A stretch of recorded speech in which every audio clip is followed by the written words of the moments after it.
Did you have a favorite surprise on your travels?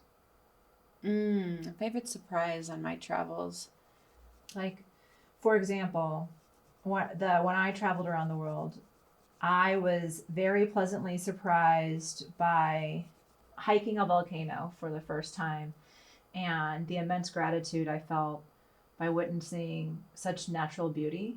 Favorite moments not only in travel but in all of life, Yeah. when we just get dumbstruck by something, where something that we believe then gets proven wrong, or we have a new idea that blows it open. I love that like feeling of just gobsmacked humility that comes. Yeah. And one moment that really sticks out for me on my travels happened actually relatively early in the trip. I was on this distant island. It's actually the farthest eastern island of Indonesia. It's right next to Papua New Guinea. It's called Roti Island in Indonesia. And there were like no tourists there. I actually went there sort of to be alone, and I also sort of hoped there would be some hot surfers there. There was no waves, so it was mostly just me and the locals. So I'm walking on the beach one day, and this man and woman, this couple, are walking toward me, and we sort of pause to like nod or smile.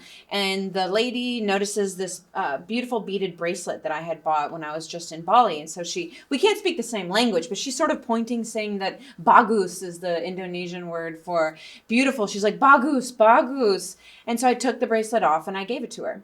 And she was really grateful. And they had these amazing, if you ever go to Indonesia, make sure you eat the peanuts there. They're the best peanuts you'll ever eat in your life. So they had these fresh roasted peanuts that they had probably grown, and they were handing me peanuts because they were so grateful that I had given her this bracelet.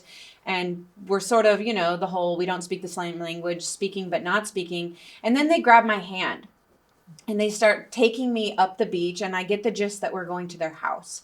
And I'm like, you have to, when you're doing that by yourself, especially as a female traveler, you have to be very aware of your intuition and are there any warning bells going off? But we felt cool. Kate felt like this is gonna be good. So I followed them into their house, which was right on the beach in this small island, and they plopped me in a chair. And it was a dirt floor, and I'm plopped in this wooden chair, and there's a single light bulb hanging from a chain and one single bed, and there must have been 9 people in there that lived in that house. And before I know it, there is a baby in one of my arms, and in the other arm was a cup of hot Indonesian coffee. And they're just fawning over me. They're just the kids are showing me their teddy bear, and the adults are asking me questions that I can't understand. They're showing me this weaving work that they do. And I just felt so welcomed in their home, which was incredibly simple. I mean, it was essentially, I don't really like to use this word, but a shack. It had a dirt floor. It was kind of cinder block and a thatched roof. The one single light bulb hanging from the ceiling. And I left there that afternoon, first of all, totally humbled by their hospitality. And second of all, realizing how many missed opportunities I had, because I used to live in downtown Austin, and it was basically a studio. It was really, really small. But I always felt, oh, my place is too small. I can't invite people over. If someone came to stay with me, I don't really have an extra bed, and I don't know if they'd feel comfortable sleeping in my bed when I sleep. I just had all these reasons to not invite people and welcome them into my home. But ever since that day, that those people with a dirt floor and a single hanging light bulb invited me into their home and made me feel like a queen, I realized that it's not about what we have, it's about what we give. And that's the travel story that we hope for, I think, when we travel, and that I'll never forget for the rest of my life.